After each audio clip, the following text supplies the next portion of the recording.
오늘은 1장 1절에서 11절까지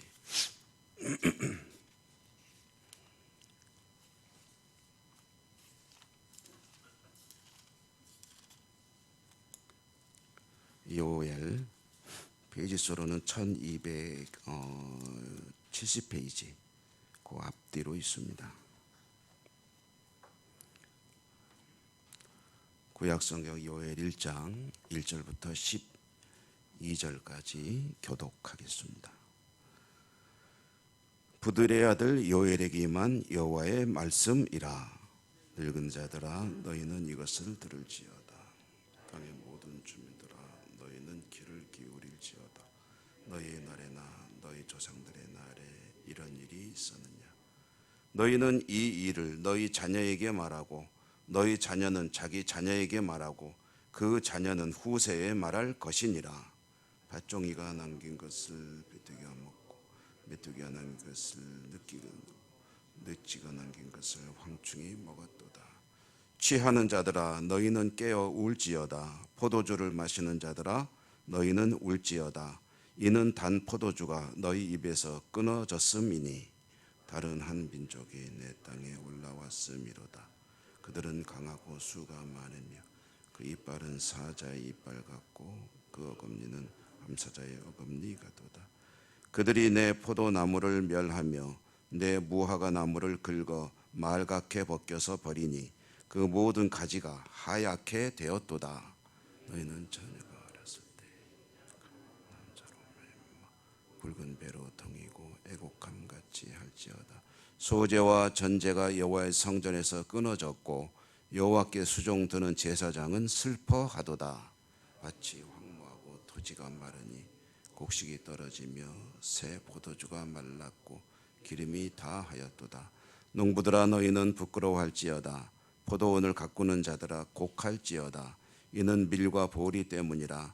밭의 소산이 다 없어졌음이로다. 포도나무가 시들었고 무화과 나무가 말랐으며 석류나무와 대추나무와 사과나무와 밭의 모든 나무가 다 시들었으니 이러므로 사람의 즐거움이 말랐도다. 아멘. 주님 은혜가 풍성하시기를 기원드립니다. 이제 그동안 읽어오던 마가복음을 다 읽었고요. 2월 며칠 남았는데 그동안에 요엘 말씀을 읽게 되겠습니다. 요엘은 이제 선지자 요엘을 통해서 하나님께서 이스라엘 백성들에게 주시는 말씀이 이제 기록되어 우리에게 전해지는 것이죠. 오늘 성경에도 보면은 이제 자손들에게 계속 후대에 말을 전하라 한 이 말씀이 이렇게 기록이 되어 전해지고 있습니다. 요엘 선지자의 이 말씀들은 이제 우리에게 상당히 익숙한 대목은 이제 성령 강림에 대한 그 예고의 말씀, 그리고 오늘 우리가 읽은 내용 중에 메뚜기 재앙에 대한 이야기, 이런 것들이 상당히 이제 많이 알려진 그런 말씀으로 이루어진 성경입니다. 부두엘의 아들 요엘이라고 하는 사람에게 하나님께서 말씀하셔서 너는 이 말씀을 내 백성들에게 전하라 하신 것이죠. 2절 말씀의 말미에 보면은 이런 일이 있었느냐라고 말씀하시는데, 이런 일이라는 게 어떤 거냐 하면은 오늘 말씀 속에서 두 가지로 나타나고 있습니다. 하나는 메뚜기 재앙인데 팥종이가 남긴 것을 메뚜기가 먹고, 이거 다 이제 메뚜기 종류들입니다. 그래서 팥종이니 아니면은 메뚜기니 느치니 황충이니 하는 것은 메뚜기 종류고, 그 우리나라에서는 그 메뚜기들로 인한 재앙을 보는 경우가 거의 없죠. 저는 아직까지 한 번도 못 봤습니다. 우리 역사 속에서도 뭐 간혹 있었다는 기록들이 있긴 있는데 뭐 눈으로 보진 못했지만 저 뭐 중국이라든가 저 아프리카라든가 또는 중동이라든가 이런 이제 곳에서는 이제 메뚜기가 한번 밀려오면은 그 수억 마리 한꺼번에 와가지고 하늘이 까매지고 그리고 그 메뚜기 떼가 지나간 자리에는 남는 것이 없다라고 이제 알려지고 있죠. 그리고 성경에도 보면 출애굽기에 이제 메뚜기 재앙 이야기가 나오고 있죠. 그런데 그 재앙이 이제 이 이스라엘 나라에 임하는 것이다라는 이야기입니다.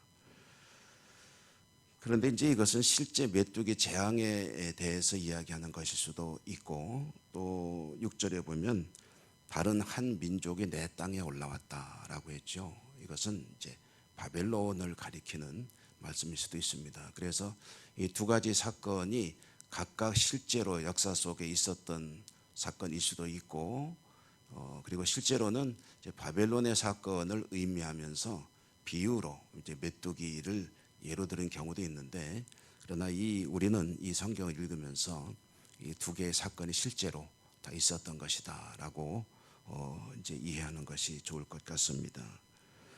어찌됐든 이와 같은 일이 벌어질 때 주어지는 결과가 뭐냐면 이제 한마디로 말하면 초토화입니다. 초토화.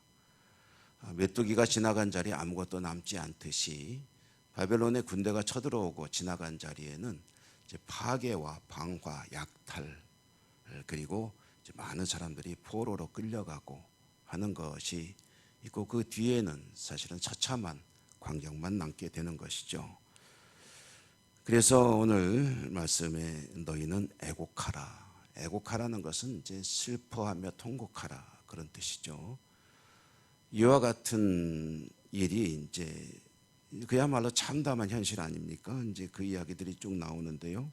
8절에 보면은 이와 같이 애곡하라 하고서 이어지는 9절에 성전의 슬픔.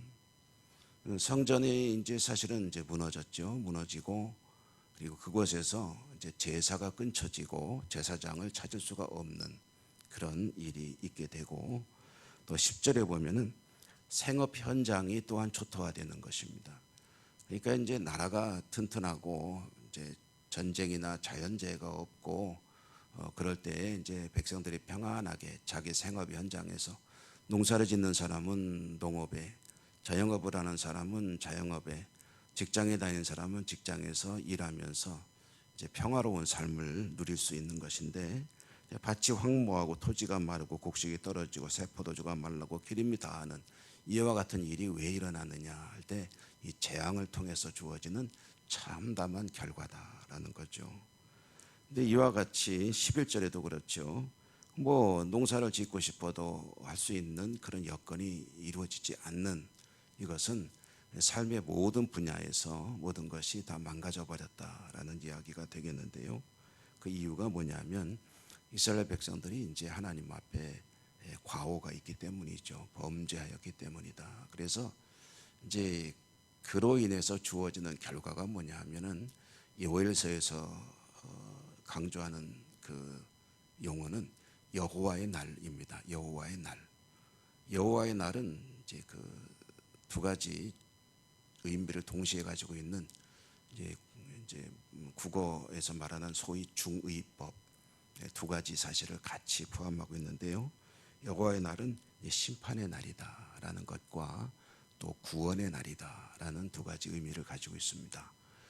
여호와의 날, 우리가 이제 어떤 그 신앙의 상식으로 알고 있는 여호와의 날, 심판의 날은 이제 주님께서 재림하시고 이 땅에 이제 하나님께서 하나님의 나라를 완전히 이루시는 그 날이 이제 심판의 날이다라고 이제 생각을 할 수가 있겠지만, 오늘 이제 그 과정 중에도 많은 심판의 날들은 있습니다. 역사 속에서 이제 마지막 역사의 종말의 때가 아니다 하더라도 중간중간에 작은 심판의 날들이 있게 되는데, 그것은 이제 메뚜기 재앙도 그 중에 하나이고, 또 바벨론을 통해서 이스라엘 나라가 완전히 멸망하는 것도 그 중에 하나이고, 중요한 것은 뭐냐면은요, 이와 같은 사인들이 있을 때 백성들은 어떻게 해야 될 것이냐 하는 것이 이제 중요한 것이죠. 메뚜기 재앙은 하나의 사인입니다. 이것을 통해서 하나님께서 지금 어떠한 그런 마음으로 너희들을 대하시는지를 이제 깨달아야 된다 하는 것이 되겠죠. 그리고 사실 그렇지 않습니까? 우리가 살아가면서 얼마나 많은 사인들이 있습니까? 징조들이 있는 거죠. 뭐 지진이 있기 전에 어떤 사인들이 있다, 자연재해가 있기 전에 어떤 사인들이 있다, 뭐 여러 가지 뭐 전설 같은 얘기들이 있죠. 무슨 산에서 사는 분들은 산사태가 나기 전에 뭐 산이 우는 소리가 들린다, 뭐 그런 이야기도 하고요. 뭐 새나 이런 것들이 갑자기 어디로 막 날아간다든가 그런 실질적인 그런 징조들이 있습니다.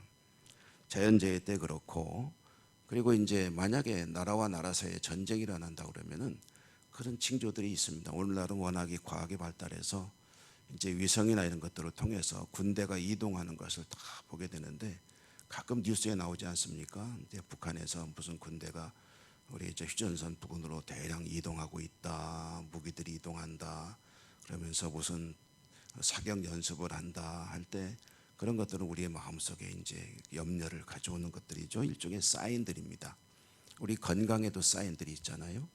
이렇게 잘 지내던데 어느 날 갑자기 어디가 쿡쿡 쑤신다, 아니면 어지럼증이 있다, 뭐 이런 것이 있을 때 얼른 병원에 가서 이제 이런 신호가 있으니까 건강을 좀 체크해 봐야 되겠습니다 하는 것이 필요하고, 근데 이제 영적으로 하나님 앞에서 하나님의 나를 예고하는 이런 사인들이 있을 때 그것을 얼마나 진지하게 그리고 의미 있게 받아들이냐 하는 것은 굉장히 중요한 일이 아닐 수가 없죠.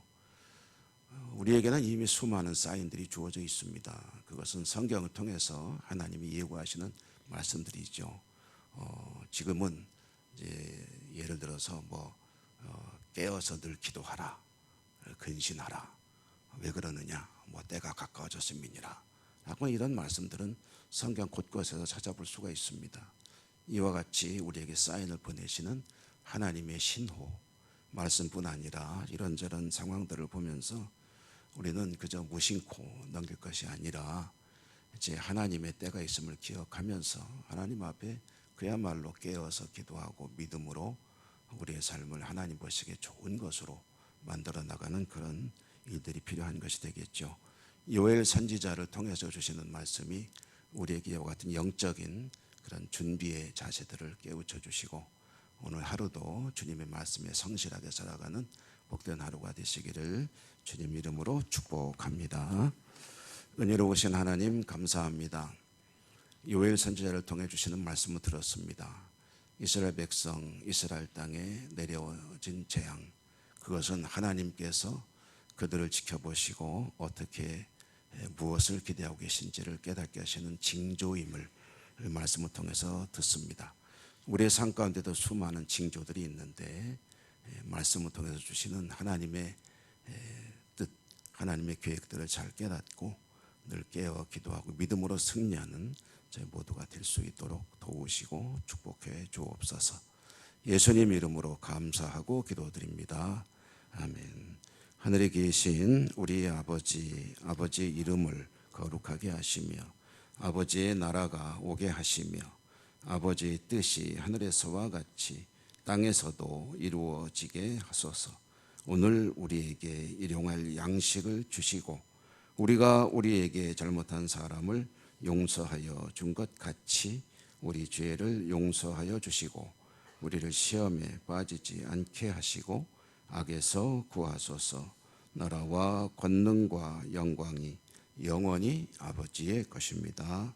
아멘. 기도하겠습니다.